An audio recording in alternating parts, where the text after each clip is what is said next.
Hello friends, you are watching Rediscover History. Last video में मैंने आपको बीए फर्स्ट सेम का सिलेबस डिस्कस किया था. So now we will discuss the syllabus of BA second sem. ठीक है, now let us start. देखिए, ये जो न्यू एजुकेशन पॉलिसी के तहत सिलेबस आया है वो आपका बीए सेकेंड सेम का सिलेबस है इतिहास विषय का.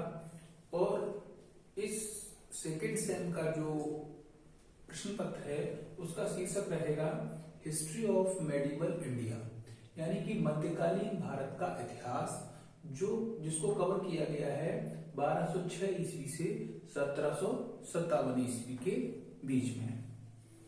ठीक है, तो यहाँ पर पहला यूनिट है आपका अर्ली तुर्क्स एंड द खिलजीज, यानी कि प्रारंभिक तुर्क और खिलजीज.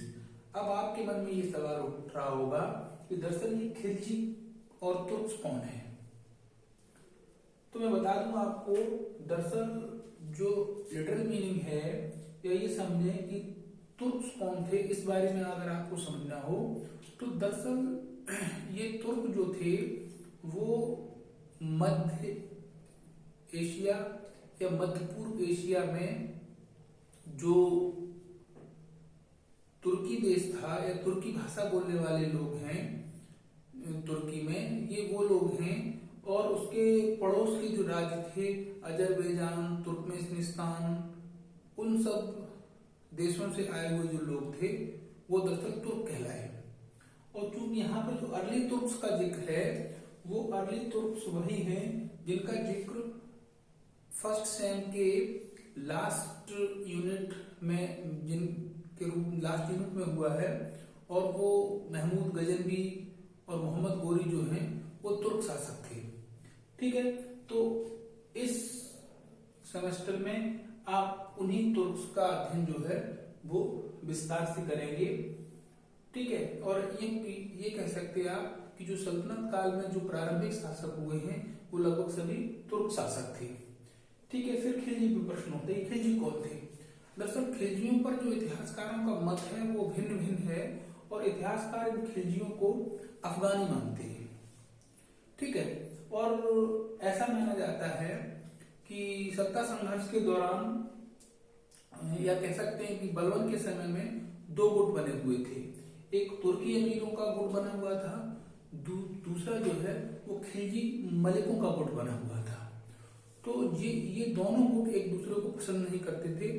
उसका प्रमुख ये कारण था कि जो तुर्की अमीरों का गुट था वो खिलजी मलिकों को अफगान मानता था.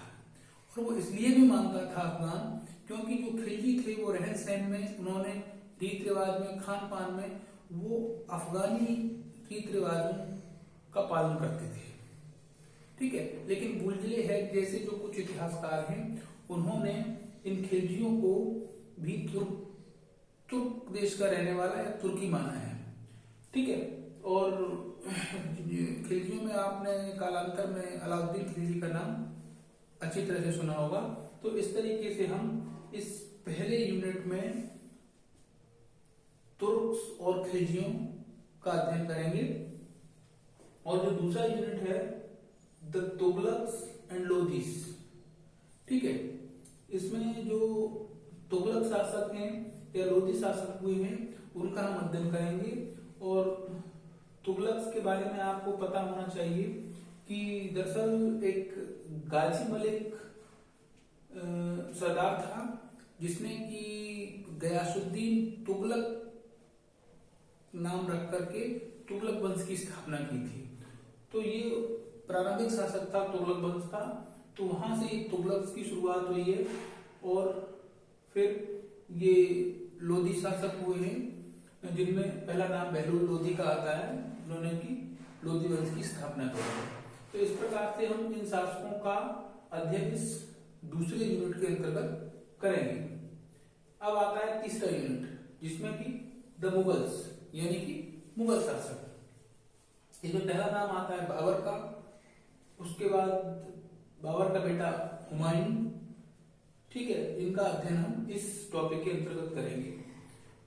Interlude of Sher Shah with special reference to administration and land revenue system. यहाँ हम शेरशाह के बारे में अध्ययन करेंगे और खासकर उसके प्रशासन और जो भू राजस्व व्यवस्था थी उसकी विशेष परिप्रेक्ष्य में हम शेरशाह सूरी का अध्ययन इस टॉपिक के अंतर्गत करेंगे।